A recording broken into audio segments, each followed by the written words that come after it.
Blessings.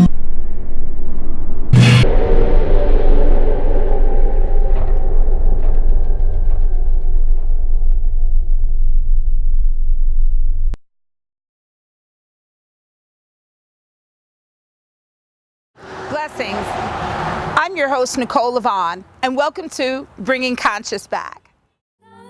Plays a child with a gun in this gray landscape of war. And welcome to Bringing Conscious Back. Bringing Conscious Back is a movement where we inspire our whole neighborhood, and we do that through artists that are in the community. Today we have two special artists here and two special gentlemen from Rochester. On my left, I have Tracy Williams. And on my right, I have Shabaka. Ausar. All righty then. So, Conscious Bag of Rochester by trying to empower as many young people as possible. I think when you look at what's happening in our communities, that we have a number of young folks that are homeless. They're not what you traditionally define as homeless because they bounce from house to house, right. But they don't have a stable situation or don't have the right environment to be nurtured in. When I was a child, and then as an adult, I was able to get myself into different environments and change some things. And since I'm from both sides of the fence, I was able to take my life and put it into a book. I wrote it to come up. Trying to make sure that we put the proper support systems in place for those young people so that they have a chance to succeed in Rochester is big. And I also think, you know, in terms of giving them a sense of identity, that's been lost. They have been taught to feel less about themselves. They've been shown that they're not great. And I think we have to reverse that. We take young people through the entire process of filmmaking, Nice. from an idea to an actual DVD. And we end the film series, the film workshop, having a premiere at Little Theater.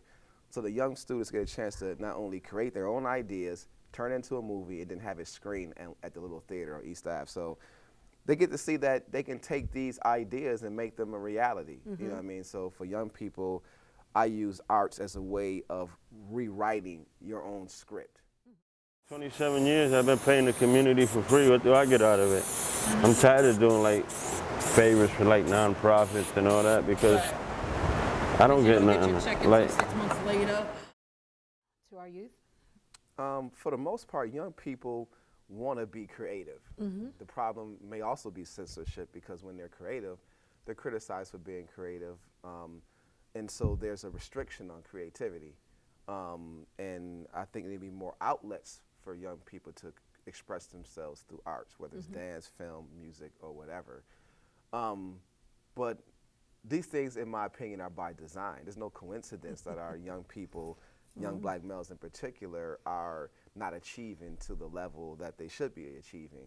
And there's a system at place that is invisible for those who don't comprehend what's really happening in their lives.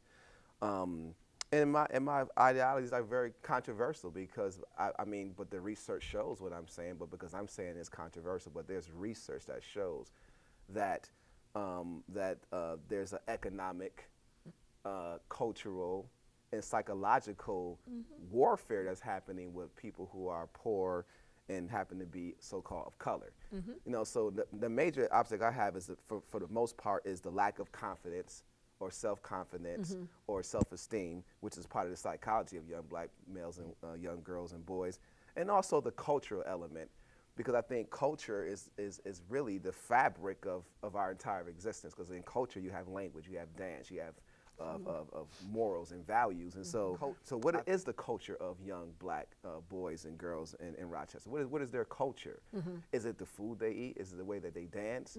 What is that culture? How can it be identified? And in my personal opinion, I know the culture of our children. It's that African culture that has a big gap in their lives. They have no connection to their power base, and that power base happens to be the foundation of civilization in itself. Thank you for tuning in to Bringing Conscious Back. Hope you enjoyed our show, and we'll see you next week at the same time, same place. No longer Seeing, observing, and thinking, being, observing.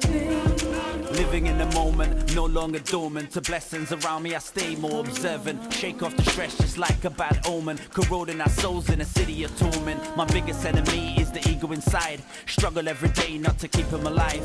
So grateful for this wonderful life. Every breath is a blessing I can't deny. There ain't no moment quite like the present. Remaining in stillness, connect.